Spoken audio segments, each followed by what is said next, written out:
Oh, what's going on, everybody? Welcome to episode 859 of FloWrestling Radio Live on a beautiful Monday here in Austin, Texas.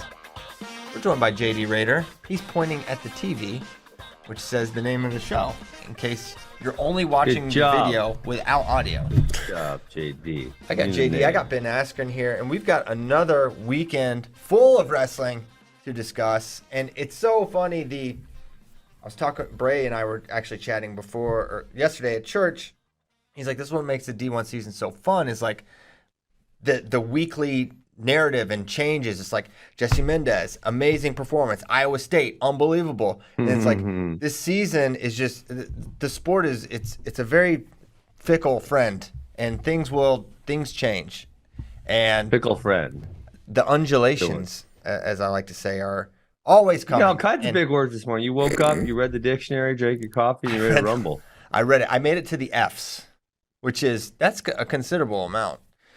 Okay. So there's so many different, freshmen to discuss. There's so many great matches to go. But I before we get into maybe the details, just high level, Ben, what were your thoughts on the weekend of wrestling? I watched a ton. I watched Ohio State Virginia Tech Friday night, and then I watched Saturday. I was watching some of the Journeyman event. I was watching the Tiger Style Invite. I was watching what else did I watch? It was something else. Every time someone says Tiger, JD growls. Not just on the show. He growls. He does a tiger growl every time every meeting in the meetings. We're in the meetings, and it's like the first time it's like he does it, but he just does it every single time. It's like a Pavlov now. I don't even think about it. Yeah, he just does a tiger voice. I like it though. I like it. Yeah. Anyway, so I watched a lot of wrestling, a lot of things to talk about. I was trying to. I think I followed everything. I'd be surprised if you guys got a result. Actually, on Saturday, I took my daughter up to girls' class at Max's Academy. I dropped Ozzy off to battle with Luca at their house. So I just got to sit there unbothered and watch wrestling for an hour and a half, and maybe talk to one of the other parents, and it was great because that was Oklahoma State and. Lehigh was on at that time as well as the Tiger Style Invite, and that was when Voinovich had that insane comeback on Menzona Bryant. That was crazy. Oh my God, so crazy. Menzona Bryant, dude, just sprawl or down block or something. I mean, that was a terrible stall call at the end of regulation. But it kind of made up for maybe not calling one earlier. But I'm ready. I'm ready to go to war right now. 8-18. I'm choosing violence. Okay, let's go to battle. This stall. Hold on. Let's we got intro. We gotta let people know what we're talking about because not everyone watched the match. Menzona Bryant throws him to his back and then tilts him. And he's up 8-0. At which point, with a whole bunch of ride time as well. At which point he proceeds to fall apart. Over the next 4-ish minutes, you could have called him for stalling many times. Yes, many times. But then when the ref decides to call for stalling, it wasn't stalling. It was didn't even go to bounds, did they? He circled in, They didn't go to bounds. Hold on. He was absolutely out of bounds. He was standing completely. Hold on. He was standing completely out of bounds. But they both got to be out of bounds to be out of bounds. It's a cylinder out there. He was physically out of bounds. He was not in bounds. Okay. But they weren't. Okay, hold on. But they weren't. And he was just standing there, out of bounds. He just stood there. He wasn't trying to circle back in. He knows if he stands there, he can't be taken down. That's stalling. If you're standing out of bounds and not circling back in. Yes, the problem, Christian, then is he did circle back in. The ref waits till he starts circling and makes a really good move, and then the ref calls it. It was Who's to say what the timing was? It's a good stall call. It's just a good straight up. And you know what? You guys are so poisoned by the boundary rule that you forget about regular stalling. And I didn't see his gesture. We both said he should have been called for regular stalling earlier. But in that moment, he was regular stalling. Nah, not really. If you back out of bounds and you just stand there, but then he didn't. Boundary, he circled in, and then they called him. He stood there for a period of time. Yeah, so he should have called him then. But they did when they called it. That's not when they called it. Yes, he was standing there. It was a slightly delayed reaction. It was clearly stalling, and it was a good call. And I was ready. I was ready to be hurt again. I watched it. I was like, oh, I love bad stall calls. I can't wait for this. And I watched it. I was like, what? And then I watched it. I was like, good call. He's stalling. Standing out of bounds. Just standing and standing and standing. No, we know what you're doing. He was stalling almost the entirety of the match. But it was a preposterous time to actually call the stalling. Monstrous. I mean, I know what the ref was thinking. The ref was thinking, I hope he finishes backing out of bounds. So this is so easy. It's an and obvious. Right. so obvious. Mhm. There's no debate, because at that point it would make it a 2-point match as opposed to a 3-point match. Yeah. Yeah. Like he was trying not to get involved Yes. too much and until it was obvious he Yes. had to. And I thought it was going to be one of those situations, but Brian actually did a good job of down block circling in on the edge. Yes. Great call. For real. Good job by the ref. We got to start. Jason Hildreth's Oh, but with me. we also got to talk about the inside trip to send it into overtime. my God. Oh, that was nice. Well, that was so nice. That was like picture perfect. We've been working out with Dayton Fitz. Hop, hop, hop. Yep. That's I where a loved lot it. of kids miss that inside trip. They don't get that power off their back foot, and Voinovich did an amazing job. I like Voinovich. I think he's really pretty tough. I've always loved his He offense. wrestled hard. He's He pretty should be smooth. going to Iowa with his style. All right, set it up. Real. Remember that? Remember the comeback he had at Who's Number One? It was almost the same thing where it was like, I think it's snap post high crotch or snap post double, I believe, and that was what he hit a bunch in this match too. Who did he beat at Who's Number One? No, he pinned Jesse Vasquez with a power half. No, year before that, or either was it year before or year after. No, it was year after that. Year after that. I don't He had recall. a comeback. Oh, Really? It was Jagger Condomity, wasn't it? Oh yes, it was. It was Jagger Condomity, and he came back 2 third-period takedowns with I think the same thing, like snap post high crotch. Yeah, he's got a really nice high crotch. He's got his single leg's really nice too. Very smooth Yeah. attacks to both And sides. it's interesting. The book on him in high school was he's really tough with legs on top. Yep. Like, can you get out from bottom? And now that Yeah. really doesn't seem to be too much a part of his game. It's I Which is think he weird. is. I think He's solid in on this his- match he just didn't have time. yeah, he had to play the takedown Yeah, game. that's true. Who knows? He could utilize that more. But it's also nice Hey. to see him just not relying on Yeah. that. Yeah. Did you guys realize Oklahoma State drove to Bucknell the same day and wrestled? Mm-hmm. That's crazy. And That was crazy because someone told me that. I didn't believe him. It's so far away. it's not close. It's like Not close. not completely opposite ends of the state, but Lehigh's way on the east and Bucknell's super central. We're looking at a 2-hour drive. Yeah. I thought it'd be a little more than that, honestly. It's not so bad. I mean, it's not great. But Oklahoma State loves doing that. They love doing a duel They and do. driving someplace and dueling again. We got the maps right Yeah. here. Look how Tyler Quick is with the maps. Wow, Tyler. What a beast. Nice work. Absolute beast. All right, we gotta talk about Virginia Tech, Ohio State, though, because that was the duel of duels. Are we coming back to Lehigh, Oklahoma State, or no? Oh, no, let's stay there. Done We can it. stay there. I didn't know what other. I mean, Michael Beard looked good, I thought. Will Lake Samuelson was a pretty good one, but then the G Feller Humphreys was Oh my insane too. That gosh. was what I was telling you about. Humphreys was kind of working him, and it was 4-0, and then G Feller put him on his back, and I don't know, he might have been pinned. He might have been pinned. It was close. And then Humphreys gets off his back for the reversal, and then rides him out for the win. If he would have had the referee that called the Peyton Robb Ed Scott match at That NCAA's, was over. 12 Triple times. pin. Triple pin, 18 points. Yeah.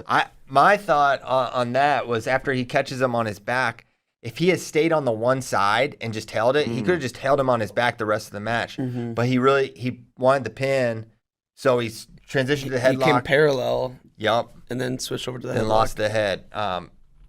So Yeah. I mean, he really was could wild. have. He should have won that match in a way. And I know Then he what had I a was minute thinking. to get out and couldn't. Yeah. Then he didn't get. But And then they benched him that night.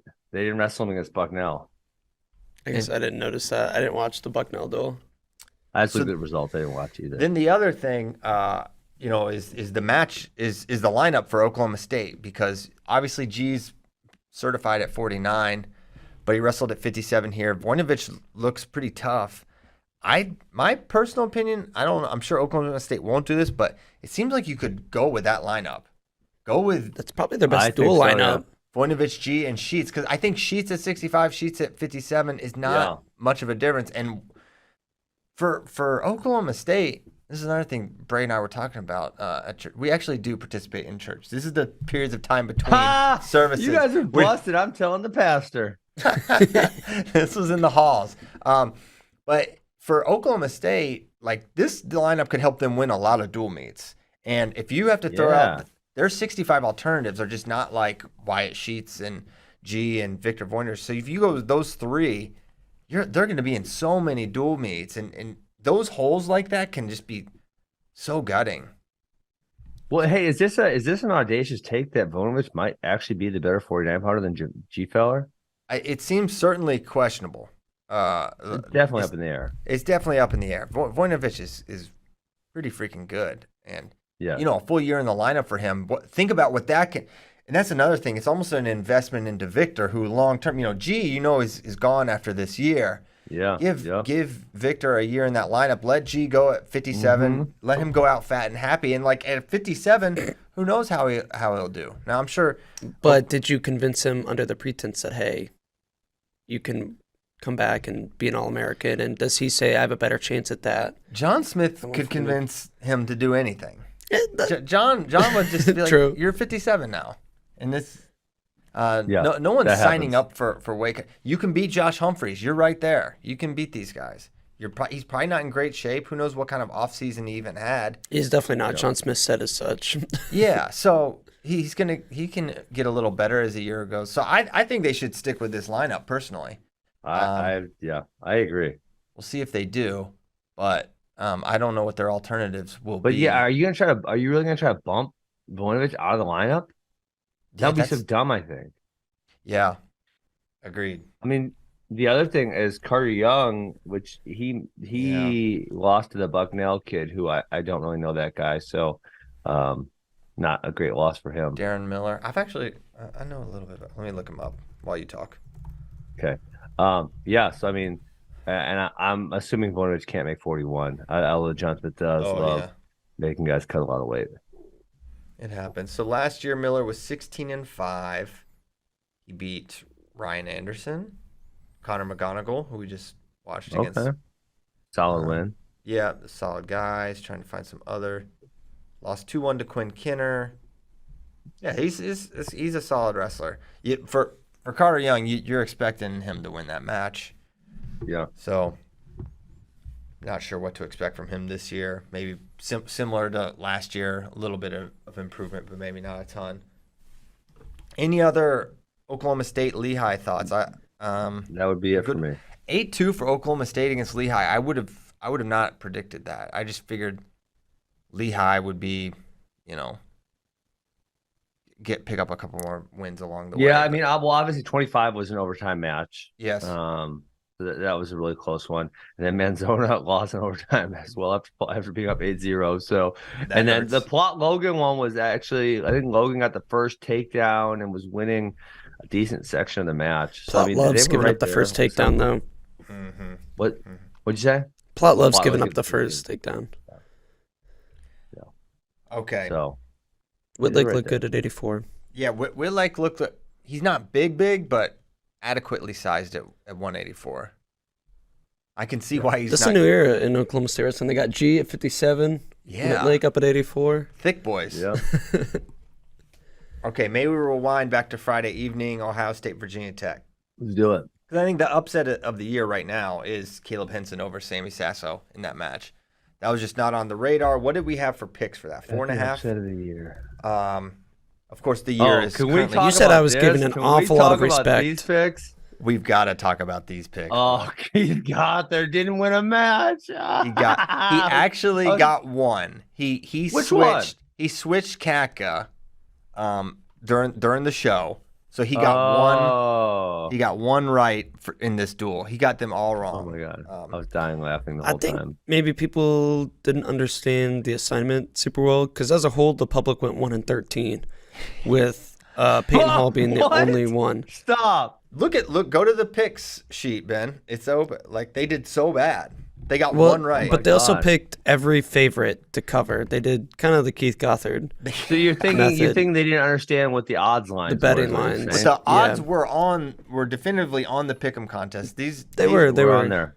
I And went and looked. I always say the FRL viewership. These people read.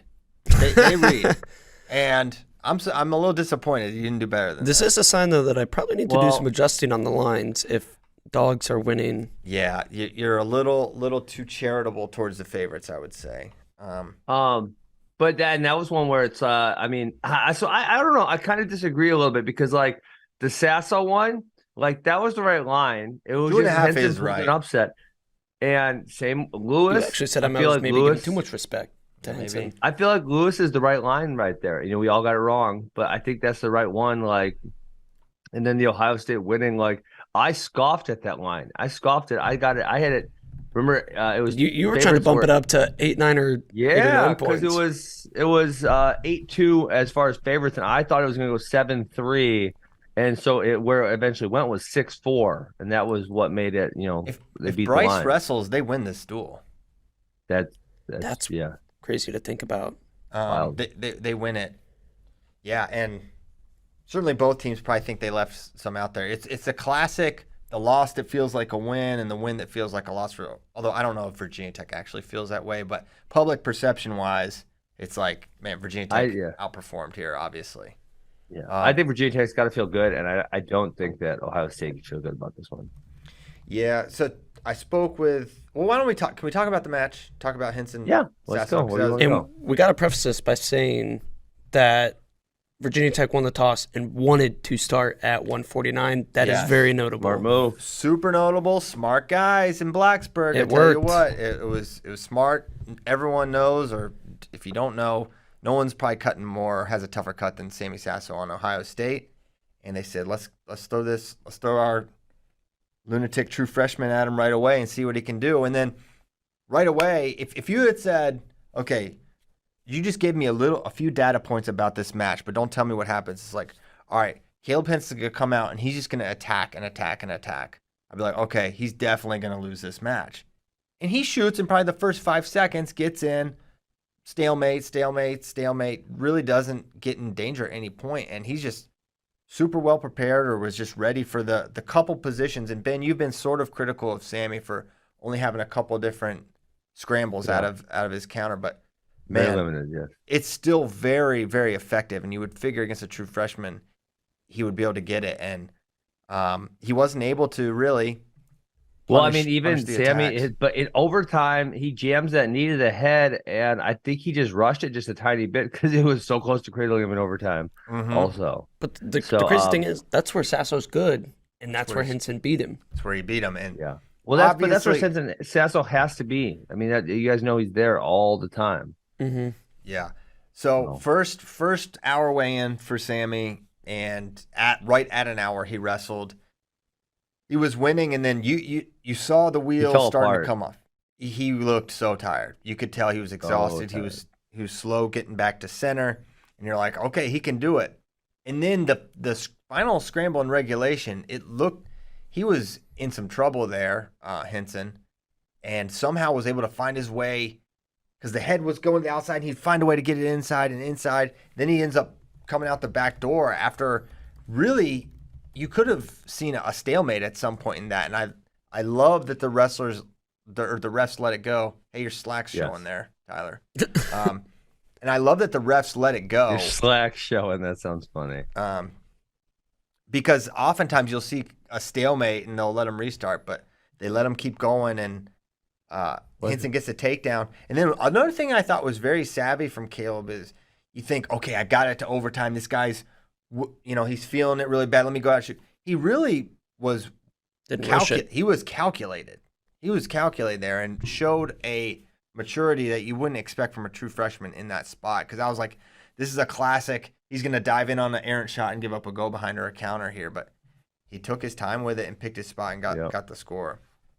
Yeah, I mean, that 2-minute overtime makes it feel like you have a lot of time to work with. So that's nice. But yeah, Caleb Henson really wore him out. Sasso definitely got super tired. And this is where I still say, like, why is he at 40? If he's cutting that much weight, why is he at 49? No offense to Gallagher. Gallagher's just not that good. He did win this match, but he got taken out 3 times by Ulrich, and then he got the one he put him on his back, and that was kind of a 6-point swing, which swung in his favor. But he got taken out 3 times in a row before that. Yeah, he did. He was kind of getting picked apart, and at that point, if you're a Ohio State fan, you are absolutely hitting the panic button. Sammy Sasso just lost, and Paddy Gallagher is getting picked apart on his feet right now. Yes. By Virginia Tech's backup, and that's alarming. But I mean, Gallagher in a lot of ways saved the day when he locked up that cradle, and that was a fast, explosive action, and that was ultimately the difference. He won by 6 points. So for Sasso, it's interesting. Because talking with Coach He's Ryan. got the Virginia Tech curse. Well, he got pinned. Was that 2 years by ago? Brent Moore. But also, here's Wait, the other isn't his thing. brother going to Virginia Tech though? That's what I'm trying to say. He is. It's personal for him. He's a Buckeye. He's not happy that his brother's going to Virginia Tech. He wanted him to go to Ohio State, and so this match has been on his mind, and he is. Is it serious or just joking? I can't tell. These are real things. I'm trying to say real things. No, but sometimes you tell jokes. So I thought maybe you're running an angle on me. This is not a joke. I'm not running any angles. This is serious. But as we know, Ben, running an angle on you is the easy way to beat you. So I'm told. Just hit a go behind when you shoot. Just run the angle. That's what I would do. Why didn't anyone try that my junior, senior year of college? Someone should have tried that. It might have won. Yeah, I know. It's one of the great mysteries of our sport. All right. Hey, so let's talk about this, though. After this match, after 57, so you start out with 2 fire matches, right? These ones are good. Bro, it was 7 matches in a row where there was only 1 takedown. It was not a great duel. Kind of boring. I was getting frustrated. Scenes. The end of Katka Orndorff was actually it took insane. 6 minutes and 45 seconds for that match to have literally any action, but those 15 seconds were electric. That was fire. It made it almost worth it. Katka was in there. He had some opportunities to take it, but Orndorff got it done ultimately. Plus, at that point, the duel was still up in the air. Very up in the air. Yeah. Big time. So it was like, if Katka can win this, there's a path to victory. Yeah. Andy Smith had to take the injury time off that first takedown, which made it 4-1. Otherwise, that's a 3-2 match also. Yes. Yep. Andy Smith covered, obviously. Okay. So what I was saying with Sass, I was trying to make a point. Sorry, go ahead. That's personal. It's personal. It's personal, and he's a guy that he can tend to like he'll warm up for hours or be too charged up for too long before a match. Like he apparently did like a super long warm up before his NCAA finals match in 2021 and was like had nothing left by the time the match came. So he's just he loves it too much, cares a lot, and I think sometimes it can have a double-sided effect for him. So now the question for myself and Kozak: does Caleb Henson go to number 2 in the rankings? No, that's too much. That's too high. Too much. You gotta pull back Sammy, and because you pull back, you gotta pull back all these veterans because Pinero's moving up, Gomez is moving down, Sasso's moving down. I mean, you could put him. It's interesting. I mean, I wouldn't put him ahead of Gomez, who also has beaten Sammy Sasso, right? Now, probably not. I would probably move Sasso back behind Gomez. Maybe. I'm just literally looking at it right now. And behind Milner, Parko, Murin. Sasso's got to move down. Milner, Parko, Murin go 2, 3, 4, I think. I think that's probably the right move. This is the classic ranking where a guy like jumps 5 spots without like even wrestling. Or like wrestling a match of note. Max Murin is. Abbas at 11 lost to someone too. Who did he lose to? Who did? Abbas definitely lost to someone yesterday. Yes, I don't recall who it was though. I'm so surprised with him. Stanford was at, I think they were the App State Open he lost to the Air Force kid Martinez. He got pinned and then he forfeited out after that. Yeah, got pinned. So he's got to move down a little bit, huh? For sure. So yeah, Henson. I mean, what helps you with the ranking is that he also won the Southeast Open. He beat some decent guys there. That was a decent field. But Hilgis lost to. Say it, Christian. I don't know. You know what? You don't know who Sammy Hilgis lost to yesterday? Rather convincingly, mind I tell you. Tell me. Myer Shapiro. Yeah. Myer Shapiro. Yeah. He lost 8-3 to Myer Shapiro in the finals of the Bearcat Open. He's a bad boy. This is the best. Yeah. He's the best guy in high school right now. I think he's an All-American type of wrestler right now. If you ask me, I think he could place. Yes, he could definitely compete with these dudes. Man, that's insane. Okay. Mm-hmm. Then we haven't even got to 133, Mendez Latona, Oh, where Latona looks to be, yet again, the biggest person at this weight class. He was, I don't know how it looked on the television. There's just some of those people that look that big, and I mean, He's like that Matt Powell, big. my friend was. He's no, big. he's not. No, he's not. He is bigger than you, and you need to accept it. No, like my friend Matt Powell was like. People said he looked big at 184, and he weighed in at like 178. No, Like, he's big. He's cutting weight. He's a big person. Okay, but he's not the biggest because he was just 125 last year. I You know. said biggest. He might be. No, I refuse to accept this. He was the biggest 25 ever, maybe of all In time. the history of 25s? I've run the numbers. The quant division ran it for me. He was the biggest 125 ever. He's an Olympic champion at that, and now he's I had an really big idea for your 33. quad division, and you totally ignored me, Christian. When? I like don't me. recall when I called you. Friday night, Saturday morning, something like that. Well, I could have been on a plane, Ben. I don't think I. I mean, planes take a service still. My idea for the quad division was, you ready for this? Because we Yeah. were talking about you guys were getting mad at me for saying levels of improvement for kids. Okay, so you take your recruiting classes, Mm-hmm. okay? The average finish of them. You take the team finish, but you minus any transfers. How do you feel about that? And then you do the total amount of points, and you see the differential between, is it a plus, is it a minus? Because it's it's going to be overall neutral over all the teams, but you're going to have some teams that do better and some teams that do worse with the original recruits that they get. I don't know. I need to think about it. Okay, It could be a good idea. It could be a good idea. Hey, I just looked up. Parco lost a Zap, but it was an injury default, so I don't know what was happening before that. Yeah, I don't I either. couldn't follow yesterday. Everyone agrees online that Latona is huge. Everyone knows it. Everyone in the chat. They just I can't think, I mean, so he may be big, but I think he's just one of those guys, like I said, like a Matt Pell, who looks bigger than he actually is. I mean, Okay. I think maybe low bone density or something. low bone density. All right, should we be worried about osteoporosis He's for been, Sam he's been. Latona? It's because he's been working out with Cody Brewer. Cody Brewer was a big looking 33. Yes, he was. He was a big guy. So what? Latona was pretty offensive in this match. It fired off a lot of attacks.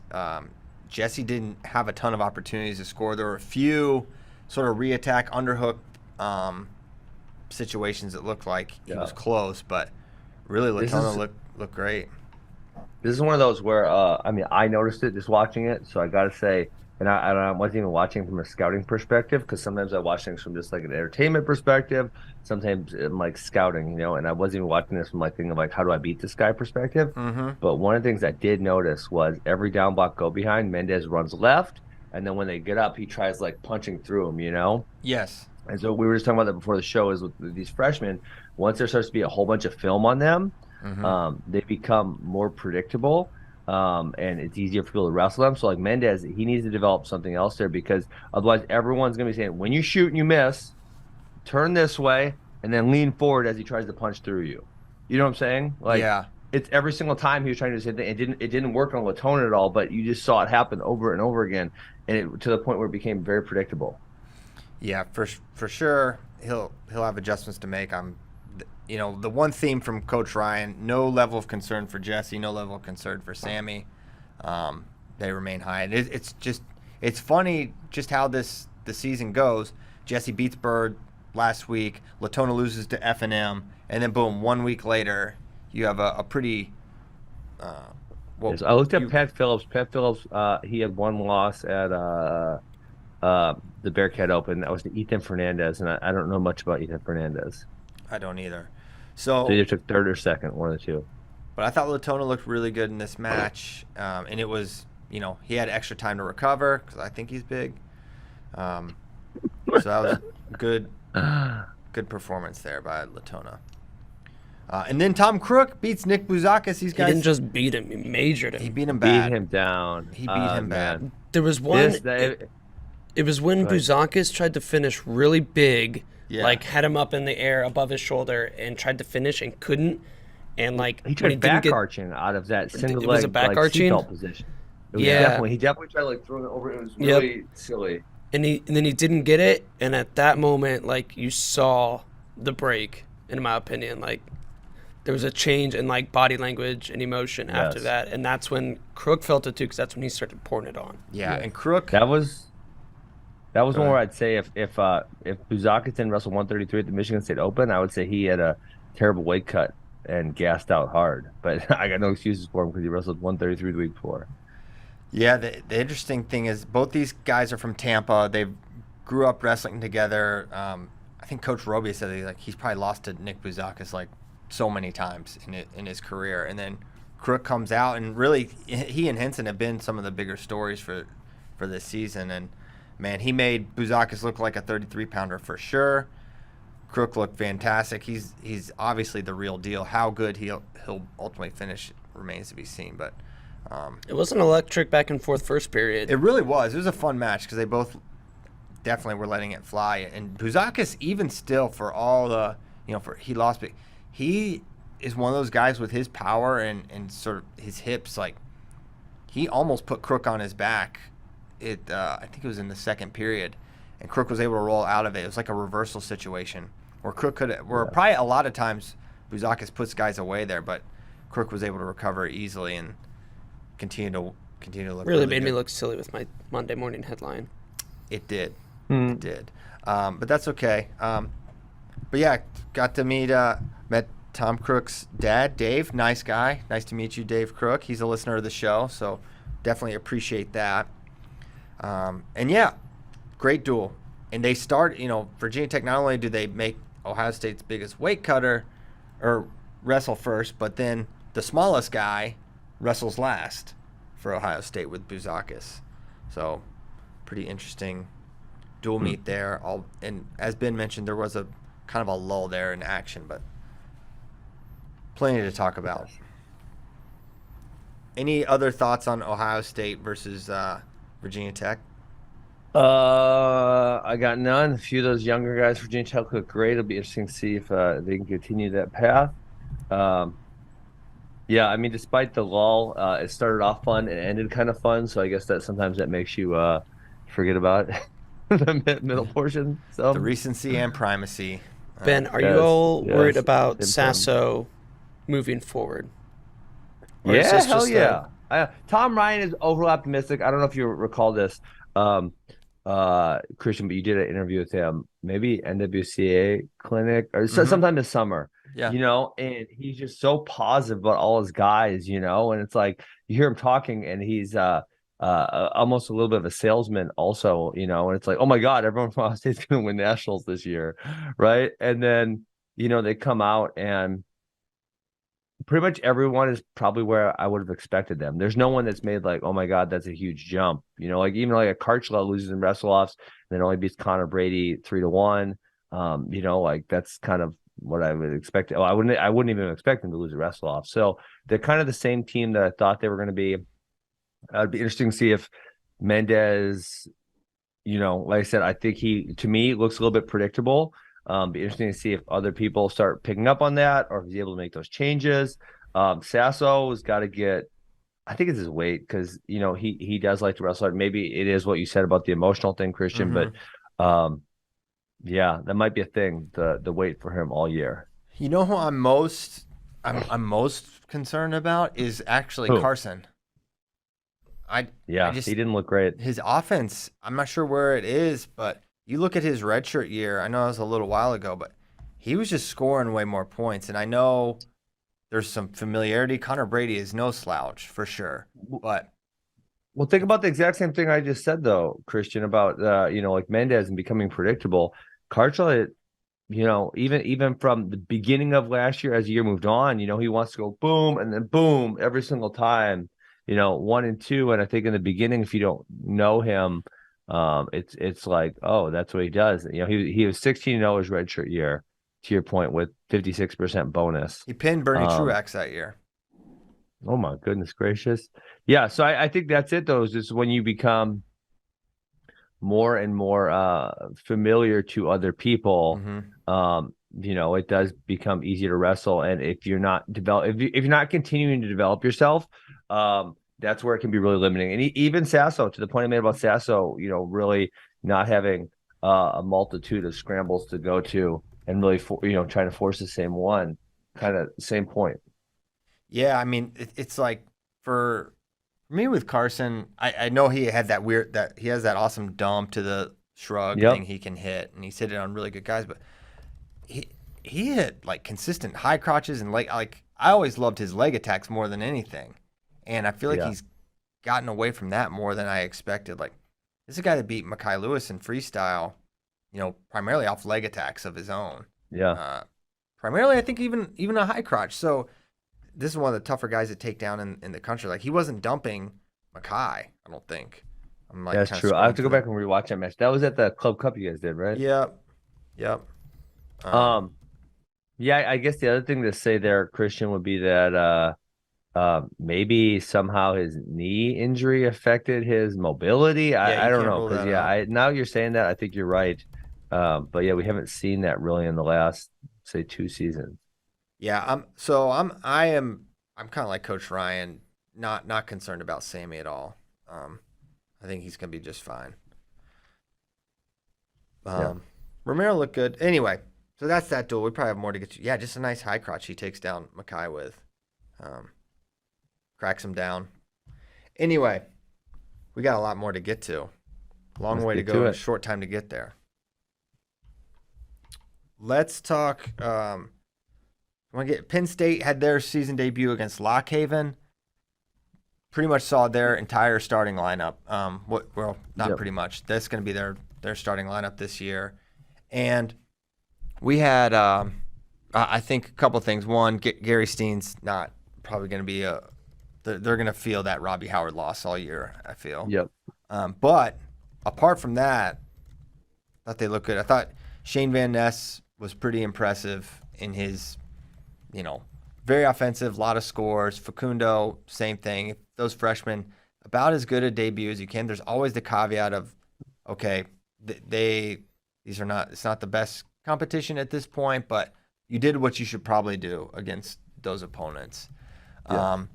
Bo Bartlett, he got the major 10-0, only one takedown and not a ton of attempts. I thought we might have seen a more offensive start to that match, but still a 10-0 win for Bo Bartlett. And then, 74 through heavyweight is just a lethal combination there for Penn State. Lethal combinations. It was cool seeing Roman wrestle. I was surprised. A little bit of speculation, how much, and then boom, first match of the year, he's already wrestling and looks fine. And not that I expected him to not look great. But if he's like kind of half in, half out, but it sounds like he's training full time and very much part of the team. So probably, I don't know, helps or a good reason we're probably seeing him a lot is who else are they going to throw out there at 33? Like they don't have a. Didn't they have a few guys? Maybe. Which Open did they have this weekend? There were some guys somewhere. Binghamton, Bearcat. I think that was it. Yeah. Yeah. It's hard having I'm trying to have all these brackets up here at the same time right now. I'm really struggling. It's not easy, sir. I was also looking at to your point, Bo Bartlett, 10 over Winsbigler, and I looked him up, and he was not great last year, but he did only lose to Ryan Jack 4-1 on the day after that at I don't know if they had duel. I think maybe it was at the Journeyman event. I'm not certain. Who are you talking about? The guy that Bo Bartlett beat 10-0. Oh, okay. Gotcha. A relatively close match with Ryan Jack. Gotcha. Okay. Mm-hmm. Yeah. There you go. But yeah, all in all, a good start to the season for Penn State, as expected. I'm curious what Greg Kerfleet's going to be this year. I think he's an interesting guy that could sort of see someone that could come out and really push for a title this year. I wonder. Yes, for sure. Mason Paris had a closer match than I expected with. I'm blanking on who it was right now because he pinned Brandon Whitman on Sunday, and then it was the Campbell kid, but he only beat him 8-5. So he does have 4 pins this year and 2 majors, but he only beat. I think this guy wrestled at Worlds. I don't know what country he's from, Tay Gadiali. Is that how you say his name? Nailed it. I don't know him. He's been their guy for a couple of years. I'm almost certain he wrestled at Worlds. So I'm gonna look him up now. Where's John Kozak when you need him? John Kozak, where you at? Okay. So Penn State, good start. Saw their lineup. For Iowa, did not see much of their starting lineup. Probably probably around 60% of who will ultimately be their starter. No Spencer, no Real, no Nelson Brands or Swafford at 74. And then I don't know who their 57 is really going to be this year. They don't know yet. They don't know. Brand said in the postal presser, Ratchie's going to get a match this weekend. They have a bunch in New York. They go to Army on Thursday night, I think it is, and then they have the armbar event. We're looking at a couple more. So he said Ratchie's going to get at least one, and then they'll assess again after that. You can see a lot of Iowa this week on Flow. We've got their duel against Army, and then the armbar at the Armory. Armbar at the Armory. Let's go. So you be able to watch Hawks there. I was way off. Christian Getty Holly is he's from Indiana. He's not international, but he did beat Hunter Kaka and Deontay Wilson last year, so he's kind of tough. Deontay Wilson, that's that heavyweight from NC State. He's the one I couldn't remember. Yeah. He's pretty good. Yeah, him and Treffin have gone back and forth. Treffin, and then they've also have Chase Horn. They have a cornucopia of heavyweight talent in Raleigh, North Carolina, to get into Thanksgiving. Speaking of heavyweights, Wyatt Hendrickson is back to his old ways. What's he doing? He won the App State Open with 3 pins. 3 pins. One of them was a forfeit, though. 3 pins and a forfeit. Yeah. I don't know. That's 6 bonus point or 4 bonus point wins right there. He's a beast. He's a beast. Oh, This is perfect. Number 122, number 98, and number 69. This is what he does. Those are the guys he pins. He gonna pin better guys than that. Just watch.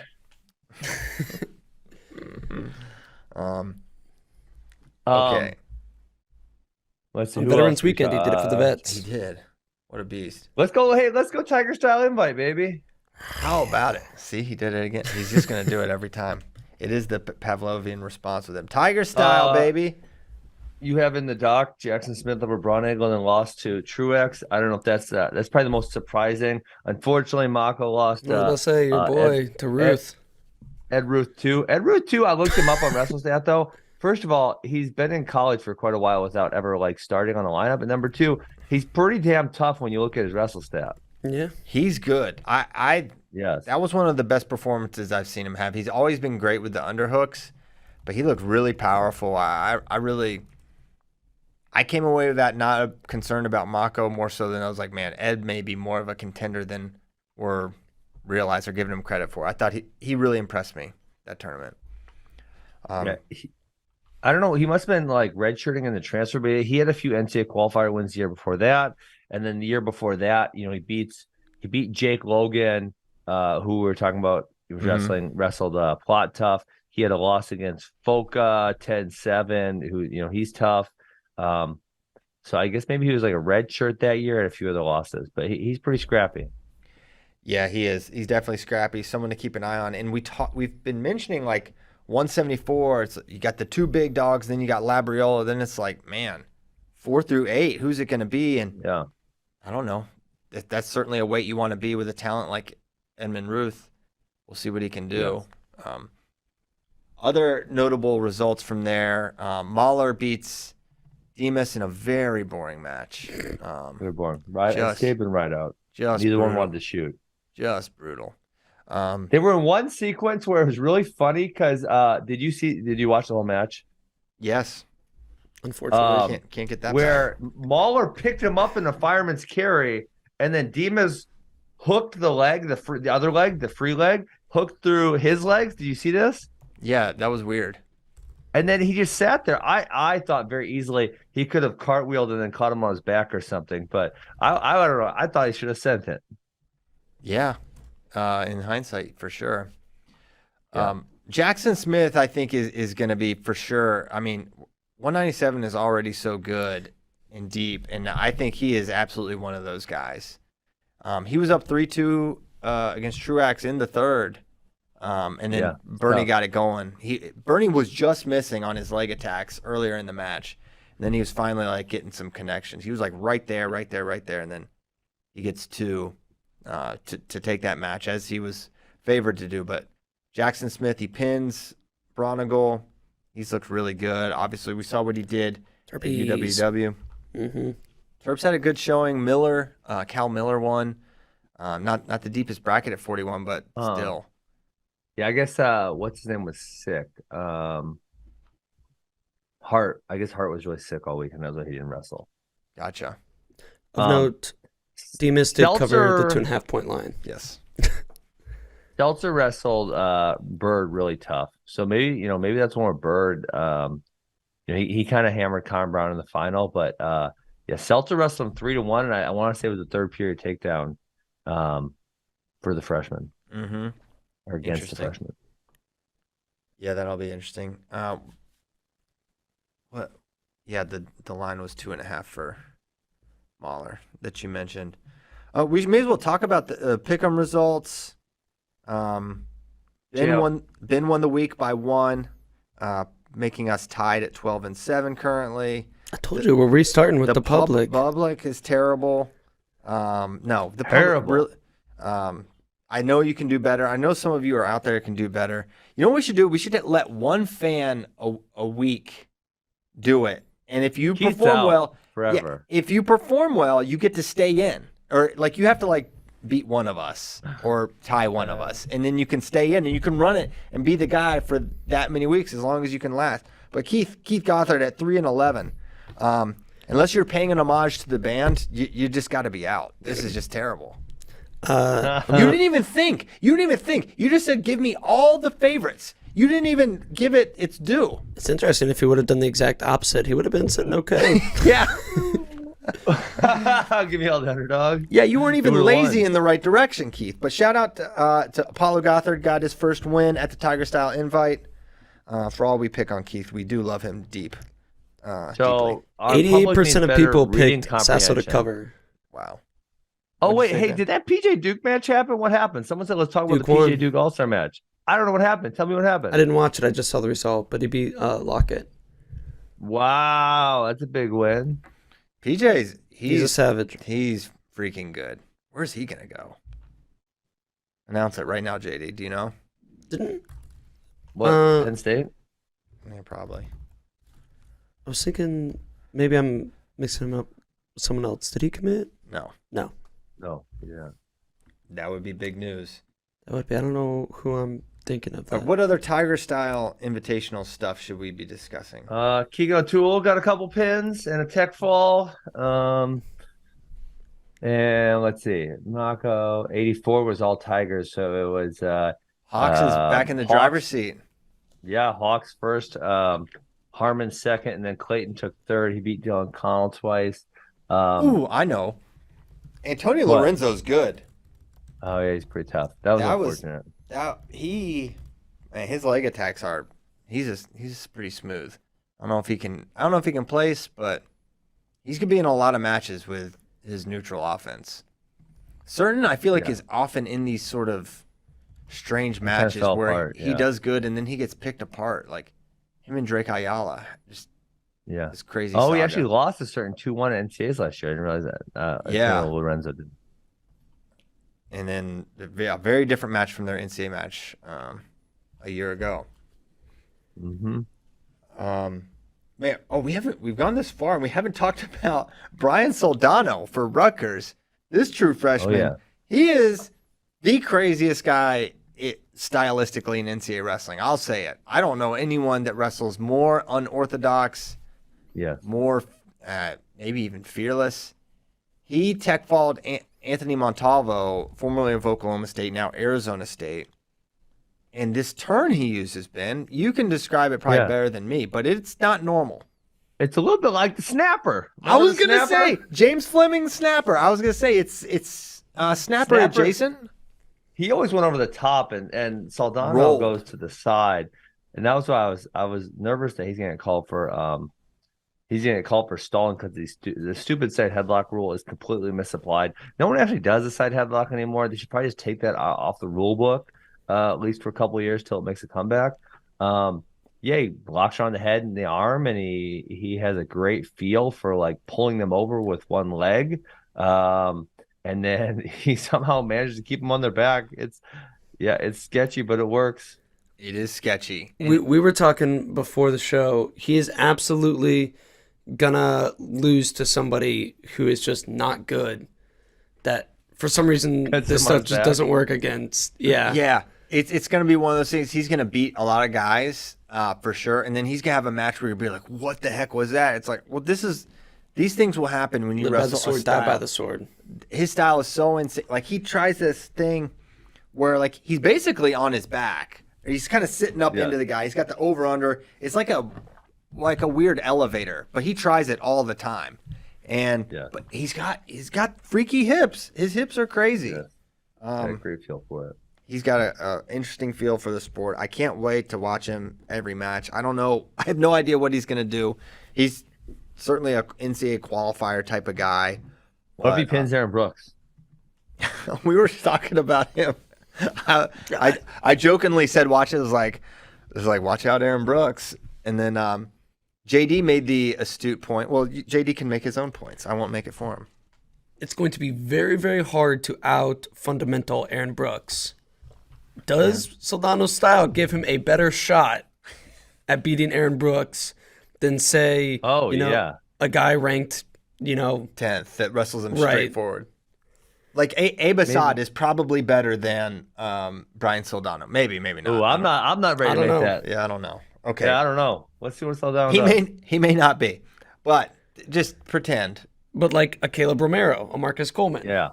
Caleb Romero, I feel pretty confident saying Caleb Romero is going to beat him at this point. Yeah, exactly. Because he's like 5 ranked maybe or something. But does Brian Soldano have a higher percentage chance of beating Aaron Brooks? I do subscribe to the overall logic of having some weird curveball type of technique is better than just trying to beat someone straight up like Aaron. But I don't know if Soldano's that guy, pal. You're not that guy, pal. But he could be. All I know is he is already he's must-watch TV. He's appointment viewing. You're not going to want to miss this guy. All right, speaking of, let's look at Rutgers' schedule. Shout out to Coach Scott Goodale. Scott Goodale, 200 career wins. One of the most slept-on coaches in NCAA wrestling, if you ask me. Boom. He says boom. But also, if you know what Rutgers was and now what it is, it's just a viable, fun program. Yeah, I'm looking at the results. He beat Wyatt Volker. That's a good win. But he lost to Pickle, and then he got 10-0 by Clayton Whiting. I don't know if this is that. This must be the June tournament. Mm-hmm. Yeah, I clicked on that. Yeah, this is UWW's. I actually don't even remember. I was there, but I don't remember this match. Okay, so like every single here's match. the Rutgers schedule. Let's see. When's he going to hit someone? Stanford, CSU Bakersfield, Penn, Drexel, Princeton. It might be a little bit. Who does he goes to Stanford Midlands. for? Nobody? I don't know. Yeah. So I don't know. Soldano watch, Midlands will be interesting. Man, it's really going to be a little bit. He has Caleb Romero January 15th. He'll probably take an L between now and then, probably. You would think possible. But he's fun. He's going to be fun to watch. Definitely in the corner for this Whiting match. I knew I was, but I don't remember this at all. Yeah. He's doing the same stuff he was doing in high school. Yeah. Let's see. Clayton's got 2 push-outs so far. Oh, don't watch the match. Well, it's only a minute, so it won't take me very long. Okay. All right, double leg. Holding him on his back. I could see Soldano's trying to. He tried him, and then Clayton got it. Oh, he tried his little thing you're talking about, and Clayton caught a trap arm. He loves it. Over. He loves it. Elsewhere in the freshman world, it was a big weekend for freshmen. Richie Figs wrestled, and he beat Shaver and Miller of Penn. That's 2 ranked wins. Courtney a little banged up right now, I think. So it's good to have options for the Sun Devils. Cardenas of Stanford. Oh. Whooped up on Jake Keating. Oh, my. Beat him by the same amount as Shane Griffith did. Wow. Actually, more. I think Griffith only beat him by 5. was not Griffin able to had a cover the few line. close matches. I got the line on Griffith versus someone. I won the line on that, but then he also barely won in the semis. Griffith versus McCoy. Griffith McCoy. I won the line on that one. Yeah. But he almost covered. But he only beat Roderick Mosley 3-2 in the semis. I know, right? And Peyton Robb beat Ed Scott 8-2. Oh, He just beat him down. He's That was Peyton ugly. Robb title contender at 157. You're saying it? Yes, I think so. For At this sure. point, he looked great. I like I said, I was thinking about picking Rob like straight up, just because I thought they were about on the same level. I thought. What do you mean straight up? Or you mean Wait, Scott? no, not straight up. We gave Scott I know, some but like points I on was this saying, one. like I was thinking Scott could maybe pull off the upset. Just he you could said just Rob. straight up Gotcha. win. Or that. I'm sorry what I said, but I was thinking like Ed Scott, he's younger than Peyton. We kind of know where Peyton's at exactly. I think Scott made a big jump from year 1 to year 2. I think maybe he's making another jump year 3 and could get this match back that he lost at NCAAs last year. And Rob shut that down. He did indeed. That's impressive. And then Peyton Hall for the Fighting Brackies gets the pinfall against Julian Ramirez. And as after I made my pick and then on radio I was like started looking at Julian Ramirez it's like, well, he kind of gets smashed sometimes a lot. And this was one of those times where he got smashed. Peyton Hall, very, very good. Gets the pin. I was actually watching the Iowa State football game on Saturday, and they show like Big 12 just promotions or whatever. Peyton Hall was getting some airtime. Good. Like not even like wrestling action, just straight up him in a singlet. And it said Peyton Hall, West Virginia. Heck yeah. Right there. That's all Kyle. Kyle is in cahoots with ESPN. Yeah, of course. He's been in the sports media landscape. He knows what it takes. He's a big J. You know what I'm most mad about this weekend is that I could have tied, or I would have probably. I think I would have beaten Ben. No, we would have tied. If only Colton Schultz had wrestled Slavakuski. No, Slav was looking nice, I though. was for sure winning that one. Slav For was sure looking winning that one. nice. He can look nice all he wants. Schultz, too big, too strong, focused, energized. He's going to win. Slav won the Journeyman Classic. He beat Heinzman, Treffin, the Nebraska heavyweight, and the Lehigh heavyweight. I love Slavakuski.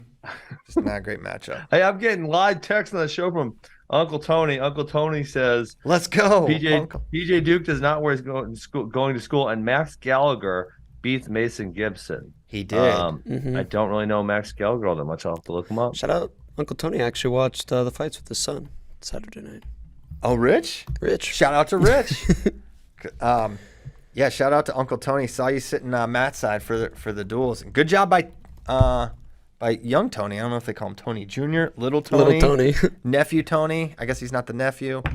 He went 4-0 on the weekend. He's a beast. Good for him. Beat Lucas Ravano. That's a good win. Yep. Tony's good. Okay. I don't know what happened or what we were talking about. I said Slavakuski. We are. That's okay. It's Monday. Big Slav. We had a lot of questions. You guys were fired up to ask. And the Iowa's duel. So, we got to talk about Iowa State. We should talk about that because Coach Dresser. What? We don't got to talk about this. Yeah, he don't want to talk about it. What happened? Because last week it's all, you got to take the good with the bad here, Look, sir. I'm not even worried. Classic hangover match. You come out great. The best dual debut, basically of all time, beating Wisconsin, going into classic hangover match. Terrakina and Reading both lost to Cal Baptist. Oh, I did see this. Yeah. Besides that, it was par for the course. They look good. I think it was basically not all bonus point wins. But did a lot of Reading bonus get point wins. caught and pinned, or was it like I didn't see the match? Hey, Leak is tough. Leak's good. He wrestled. It took a third period takedown against Teskey for Teskey to beat him. It was 0-0 going into the second, and it was a very slow, methodical cradle.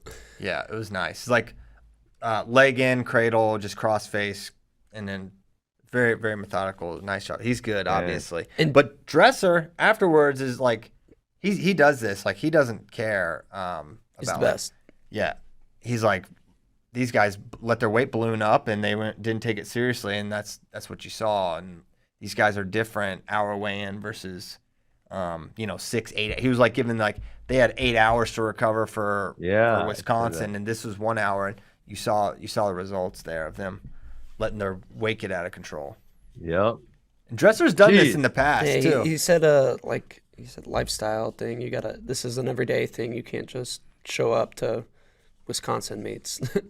You got to show up every day. Yeah, and it just shows the level that just college wrestling is. Like if you take a shortcut, you can get exposed even by where you don't think it's probably possible. And he said this is like a good thing that's happening now. Realize it now. Get smacked in the face now versus when it really matters. Yeah, no doubt. So they lose. Basically, he called them stubborn too. He's like, I've been telling them. He's like, sometimes they just got to see it for themselves, though. Yeah. Well, that could be eye-opening, for sure. Then Iowa. So California Baptist takes on Iowa State and Iowa. Teskey, it was a tough match against Leak. He was pretty good, and there were a couple of little scrambles and exchanges where Leak had a cradle for a second too against Leak Teskey. Was nearly scoring.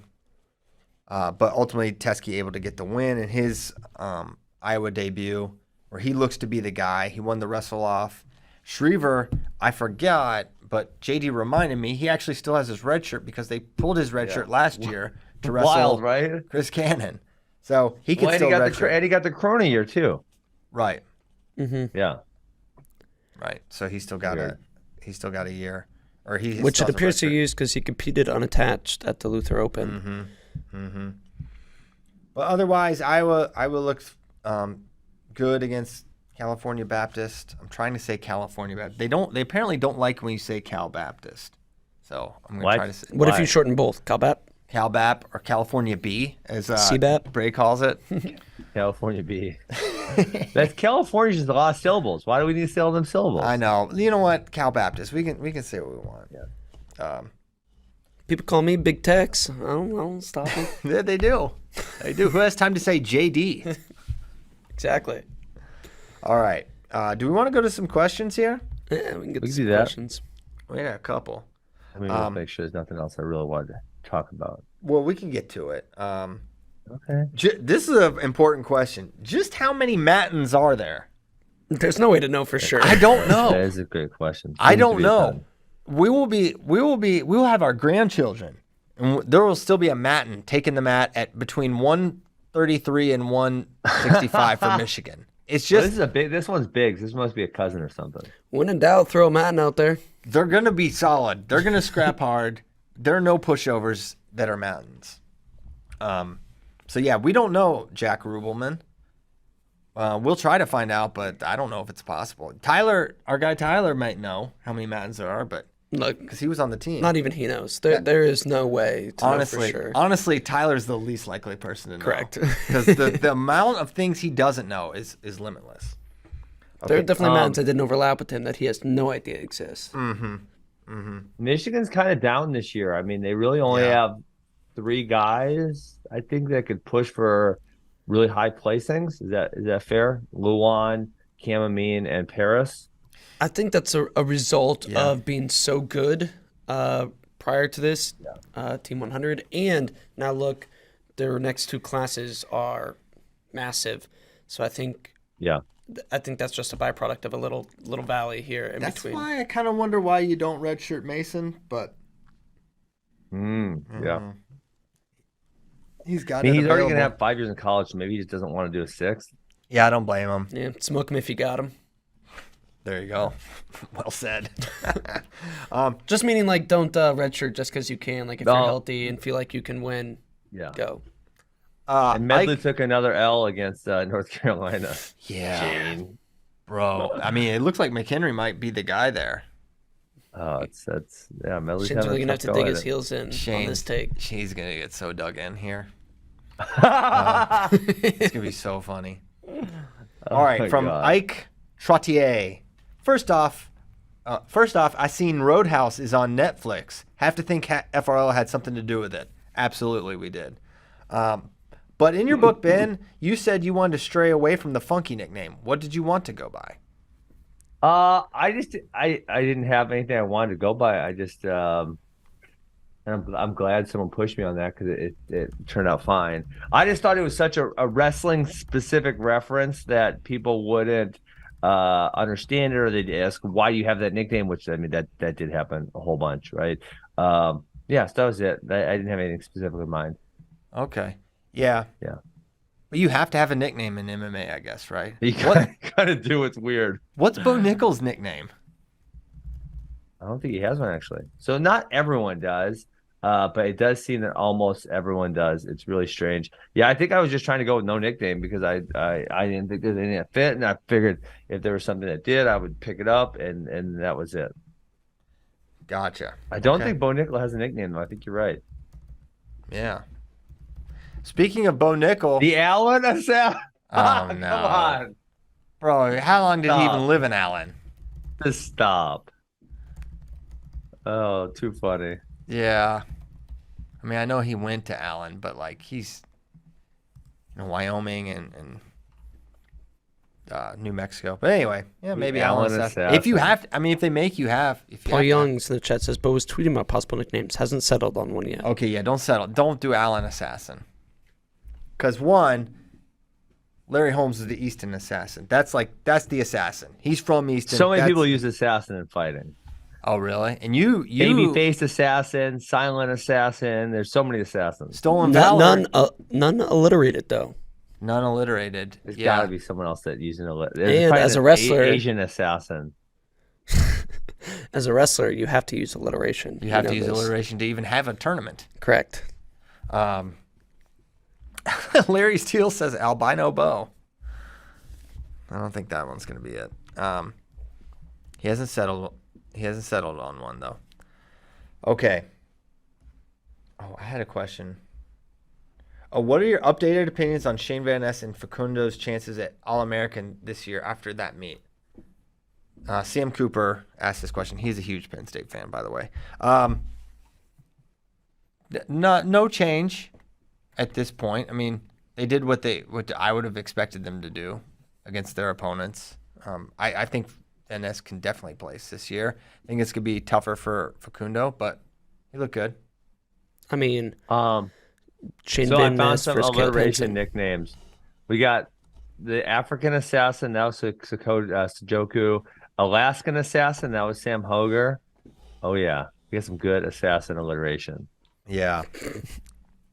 So in my opinion, does not change of these guys. I need to see something more competitive. Yep.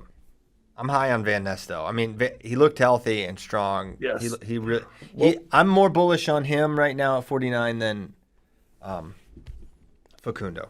Well, that's also because we have more data on Facundo. He wrestled a full redshirt year. Yeah. Took some losses. I'm not saying I think he'll improve. You know, we saw him make the junior world team after that as well. But there's so many question marks around Shane Van Ness because he didn't wrestle at junior world team trials, because he only wrestled in 2 matches his redshirt year, because he was such a high recruit coming out, and now he's 3-0 with bonus point wins, but he hasn't wrestled anybody. Yeah.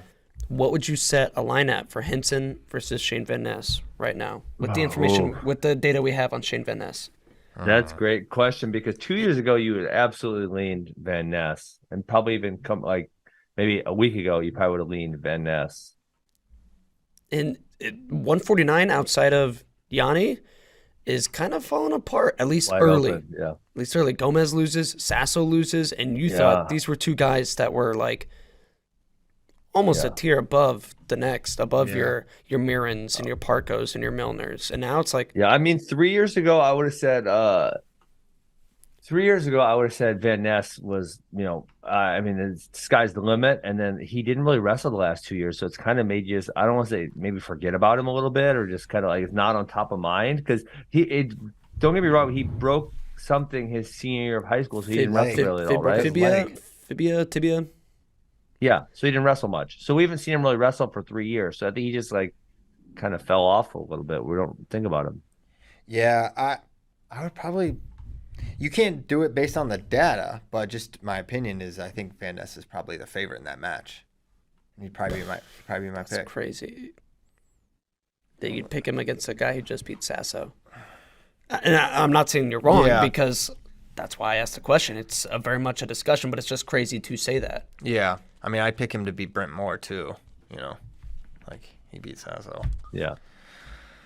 Well, we don't know. It'll be fun. Is this a unique freshman group that we have? Or is this just the new state of freshmen? But wasn't last year like there was barely any freshman All-Americans at NCAAs? Maybe, yeah. Correct? I think it was. Yeah, it wasn't a lot. We should go back and maybe we can go back and look and follow up. Quant Division can pull that for tomorrow's show. I think it was because because obviously anyone who was a freshman in the class of 2021 would have wrestled because there was no red shirts and no eligibility issues. And then the following year, because it was so tough, almost everyone did redshirt, you know? So you have that class of 2022 was almost nobody. So now it's 2021 or 2023. Yes. Oh, another thing. Hold on. Let me pull this up. What's up? Cover for me. I gotta give a shout out. Because I want to say Hamidi was one of the only ones he last took 6th. year. Right? Was Amin a freshman? You know, in the weird way? Cam? No, he wrestled. He placed. No. Yeah, I think it was Hamidi was the only one. Wow. Yeah, Hamidi's the only one. Which is that's got to be insanely rare. I mean, to have only one freshman All-American, it's crazy. In this class doesn't feel. Maybe I'm wrong. There's also weird things going on right now with guys that are wrestling for the first time, like Shane Van Ness, that have been in college for a couple of years. Mm-hmm. So they're not all like the same class. Yeah. But the other thing you got to think about too, class that's going to win like 2 or 3, have multiple guys win several titles. The other thing, guys, we got to think about is this is the first year ever in history where they're letting some of the people who are redshirting wrestle a few matches. Mm-hmm. Like there's some of these guys that they might wrestle a few matches now, but they might redshirt. We may not see them, whereas we never ever would have seen that before. So we would feel that, but not see it. Yeah, but I mean, I think the guys we're talking about are the guys. Like Swiderski's going to be the guy. Henson's going to be the guy. Sure. Like I guess say a Buzakis obviously would be red, and he didn't look good, but he'll be redshirting. I guess Crook, Henson, they're probably wrestling for sure. Mm-hmm. Who else is Soldano is Poznanski redshirting? So I think that's the plan. Yep. It was still up in the air, and Soldano proved. I think he's capable, right? So he'll be the guy, barring injury. I think also, the idea or like the opinion of red shirts is shifting a little bit to where I don't know how much of it is freshman guys are just better coming in. That's definitely a thing versus that's a thing. Coaches being like, hey, or like the attitude as well is shifting where, hey, you're our best option. You're going to go. Like, I don't. Yeah. Like, would we have seen Mendez at this point if it weren't for the rule? I mean, no, we wouldn't have seen Mendez or Jesse. I was thinking Buzakis. Yeah. I think we probably would have seen him. I think they probably just said, you're the guy. Yeah. He being a top recruit like that, like a lot of times they would still go, but I think true freshmen are getting used more, and the idea of a guy basically has to redshirt is changing. Yeah, because Henson was absolutely going from the jump. That was known. Yeah. Speaking of Henson, why were they so set on that? Because they didn't have him else at that weight class? They have no one. Yeah, there's no one close. He's clearly their best guy. I think he might have been a guy like 15 years ago. Even if he is their best option, he still sits a year because they're thinking he's a guy that's going to be a 4-time AA. For him and his development right now, it's best if he sits a year because he can go win a couple titles, but he needs this year. Whereas now, he's just getting the start. Hey, another freshman, Caliendo out of North Dakota State. He beat Cale Carlson and Andrew Sparks at the Bison Open, and he pinned Jagger Condomini in the Nebraska duel. Dang, he must be a bad boy. Yeah, he's pretty scrappy. Yeah, a lot of good freshmen out there. Yeah. Two of the freshmen, maybe when they were both seniors in high school in Illinois. I think he's the one that knocked Committee out of UWW juniors that year. Let's go to the videotape. Don't quote me on that one, but I think. That'd be a question for Illinois insider Keith Gothard. I don't know. Here's the match. Consolation. They definitely wrestled. Definitely wrestled. May of 2021. Let's see. I'm scrolling. While I'm scrolling, Good Wait, why tip does it from- say Sean? It Dad, says Sean gone it Harmon then. is a You freshman. cannot get this Can I point make out. this point? It's like the 4th time you've interrupted me. Well, I'm sorry. Go. I'm trying. Tip Anything else you want to say, Ben? I'm just done. All right. No, For real, I'm done. I'm really done. I'm watching this match now. I'm just not even gonna do it. Caliendo. Yeah, he won 7-6 against Hamady. Crazy. I gotta make that switch. Yeah, I'm trying to say it as much as I can, so I stop saying it the other way, which I'm not even going to pronounce incorrectly. But 2 of the freshmen, Jackson Smith and Caleb Henson, both from the same high school in Georgia. Shout out to Georgia. Woodland, not Woodward. Everyone gets them confused. Woodland High School in Cartersville, Georgia. I can see why. Yes, because that's where like Singleton went. Yes. So shout out to those guys. Well, and I Scott was going to Ross. say Sean Harmon's in his 4th year of college, and you guys have him marked as a freshman for Missouri. I don't actually think he's a freshman. Listen, And while we're probably definitely wrong here, shame on any of us thinking a 4th year guy can't be a freshman anymore. That's very ageist of you, Ben. Well, I'm just saying. I'm just saying. Yeah, Caliendo is good, yo, says Keith Gothard. All right, next up. Let me pull these questions back up. Someone gave a Monday headline after it happened. Monday headline, Hall sticks Ramirez in top 10 battle. Is there something up with That Brandon wasn't that Courtney? crazy. Asked Dark Killer, 175. Courtney's just injured. I don't know what that means for Arizona State long term at this weight, but yeah, he's out. He's out the mix for a little bit. I thought there were more questions. Hold on. I thought I saw a bunch of questions too. Yeah, in my mentions, but it didn't look like they made it to the other side here. Where are you guys going to rank Soldano after 2 bonus wins? James Dean. Well, for the record, method of win does not come into play Yes. in ranking. Although it It's should a just little bit. win losses. No, But it should not. he will be. Yeah. Should absolutely not factor in. Margin of victory should never factor into something like Hey, that. I'm live on set, so you guys need to watch your tongues this week. Cause I'm live on set next week. We'll see. I've already given my strategy how I would beat you in an MMA fight in a field. Just run up. I'd wear really fast shoes and just punch your arm and run away. Oh my gosh, you're so funny. I think I could He'll do it. probably be like 17, 18, right ahead of the highest guy he beat. Yeah, that's Feldkamp. Sounds about right. how you should probably do it. Let's see. What other questions do we have here? The Voinovich Whitlake moves up. Yeah, where you could put Whitlake? He could be a little higher. He beat Samuelson. He was 21.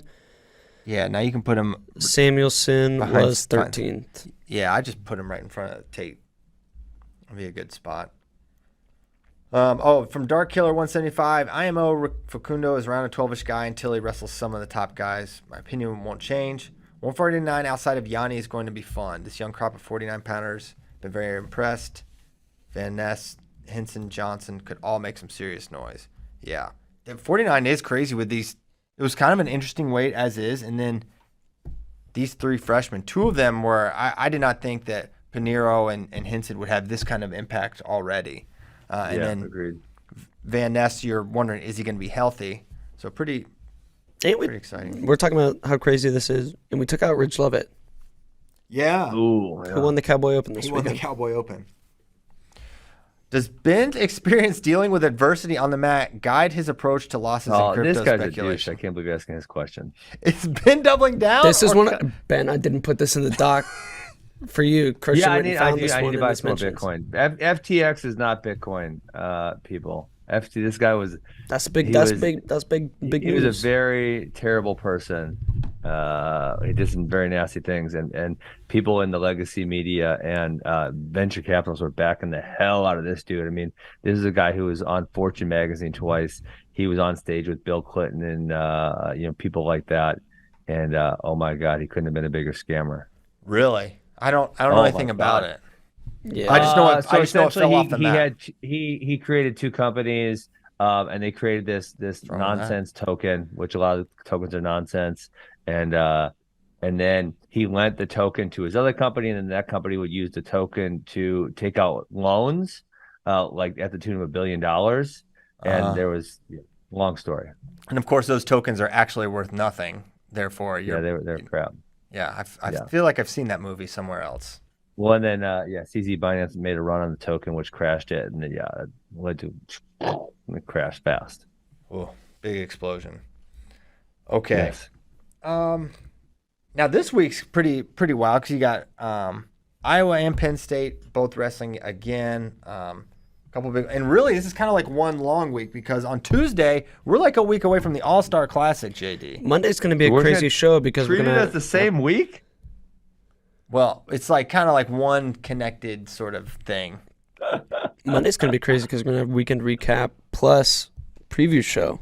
Yeah, we're going to have to kind of. And Ben's going to be here, so we're going to probably fight. I will not be here. Oh, I'll be traveling back from New York. I may be right. able to tune in at the beginning, but I think I'll probably won't be able to do the full show. Aren't we moving the show to Monday, Tuesday next week? Because yes, I fly Wednesday morning, so I thought we were going Monday, Tuesday, and then like Tuesday night or something. that's the plan. Tuesday night post game show, Post game show, post duel show. Me, JD, Ben, maybe other people. Gonna be fun. You should. We want to get like Keegan or something on the show with you. One of the days when he's here, but he might be busy getting ready for the match. Who knows? Put them in headlock, or maybe I'll take him disc golfing. There we go. Have you ever played at Roy G. Guerrero? They had like the national championships I love Roy G. there. Guerrero. Oh, okay. There's some really good courses in Austin. There's a lot of dirty hippies in this town. Of course there are. Keegan in 7th grade. That was when it clicked for me how sharp this dude was, and when he started banging chains. We had a year-end pig roast. We'll say like in June or July or something for AWA. And I brought a bunch of old used discs, and I kind of said, hey, any of the kids who it was at a disc golf. There was a disc golf course at the park where we had the pig roast, and everyone went and played. And I said, hey, here's a bunch of old discs. Any kids who like it can take some discs, and you can go throw, or go play. And then I said they could keep them if they wanted to. And then like a month later, at Funky Fresh Camp, there's not a disc golf course where we were hosting it, but there were some open fields, And I walk outside from lunch, and I saw Keegan throw a disc, and I'm like, wait, what in the hell he freaking bombed it? And I'm like, really? Wait, what the freak just happened there? Like what? Like it wasn't lucky. Like he freaking snapped one off, and it went a long ways. And I'm like, what in the hell? I swear he had never disc golfed before I gave these kids these discs. It was a handful of them. And I went up to him like, where'd you learn how to throw like that? And he's like, well, I started watching YouTube videos after you gave me those discs. And this dude just watched a whole bunch of YouTube videos and freaking figured out how to throw. I'm like, oh my God, it's only been like a month and a half, and this dude can freaking bomb. It was ridiculous. Crazy. I know, right? These kids, they know how to use YouTube and learn stuff. Caleb completely taught himself how to solve like every Rubik's Cube there is just off YouTube videos. It's pretty crazy. Jeez. So he was in 7th grade. How long have you been coaching? How long was he with you? So 2011. Really? He wasn't like, well, oh, no, I'm sorry, not 11, 12, because we opened in 11, and he wasn't there in the very beginning, but it was like the year after we opened, so probably 12. Okay. He would probably know more specifically than me. I think it was 2012, though. Yeah. Is that when he stuck out to you, or did you know was he good then? He was good because the one of the other kids that was one of the first kids to come with us lost to him in a few like state final type matches, and he came in, but he was like he was always good, and I thought he was gonna be good, but and then I said this in a post the other day. It's like, like you think he's gonna be good, but what does good actually mean? It means he'll win a few state titles and go be a division wrestler. Because on the spectrum of wrestling, like that's really good, I mean, a divisional wrestler is the top 1%, and it's like you can never predict he's going to be an undefeated NCAA champ as a freshman. That's preposterous for someone to say that they can predict that. So I thought he was going to be good, and then but yeah, I mean, like it didn't really click for him on the national level till after his sophomore year of high school. That's when it kind of everything clicked in place for him. Yep. Okay. Ben, is your audiobook available? Someone said it wasn't. I actually thought it was November 14th was when they told me that it was gonna come out. All right. Remember when you didn't send it to me? No, So I John sent in you the a book chat, last just keep week, bro. refreshing. I did. Do you have any sort of tracking information? Just read me. No, I read don't me the keep 20. the tracking information. I throw that away. Come on. Well, then we'll never know. I'm sure. No, I sent it like last. Yeah, it should be at your house soon, I think. All right, well, check it out. Please buy Ben's book. There I we feel go. like you haven't really taken advantage of this audience. You made the It's so rounds. much fun. You made the Yeah, rounds. I mean, I tell you guys, there's barely any there's barely any wrestling autobiography books out there. And while my whole book is not about wrestling, I think it's four of the chapters are. There's a lot of wrestling references. There'll be a bunch of people you guys recognize as coaches now. Or I know Eggum said his guys brought it in because I beat Eggum in the 2004 trials. He was like, I was gonna buy the book, and then you talked about beating me. I'm not buying it anymore. Eggum's funny guy. How many pictures we and talking? then Palenton, obviously his guys were he beat me, unfortunately, probably too many times. So he said his guys were pumped to read it. Yeah. Yeah. Chris wants a royalty on it. It's like, he might get one as many times as he beat me. yeah. Well, cool. Well, hey, fun show. Great weekend of wrestling. JD, you got anything else before we go? No, see y'all Wednesday. The funky music is playing. The funky outro, as we call it, starting today. Ben, thank you so much. Everyone buy Ben's book, for crying out loud. Sure. JD's autobiography is forthcoming. That's right. Stay In the tuned. works. All right, thanks, guys. See you Wednesday with Shane. Goodbye. Dennis.